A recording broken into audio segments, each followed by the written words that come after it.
بالخير بالحب بالطيبة الدنيا بيكم تحلى. احنا العرب، احنا مهد الديانات ورسالات السماء، احنا العرب التاريخ والمستقبل، احنا الثقافة والحضارة، احنا بيت الشعر والقصر، احنا ممن تعلمتم منهم واحنا من علمكم. واسألوا شارلمان عن ساعة هارون الرشيد. احنا لا ندعي اننا الافضل ولكن نرفض ان نكون اقل. احترم لتحترم. أصدقائي المشاهدين، هذا دانييلي أورساتو الإيطالي يطلق إشارة الانطلاق.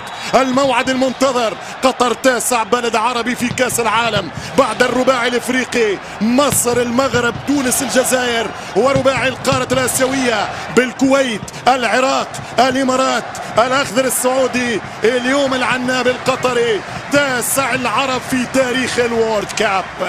مباراتنا رقم 77. أتكلم لكرة الضاد، 10 انتصارات، 3 للخضر الجزائر، 3 للأخضر السعودي، 2 لنسور كرتاج و2 لأسود الأطلسي. آسيا ضد الكومبول، المواجهة رقم 22 في الدورة رقم 22 من كأس العالم لكرة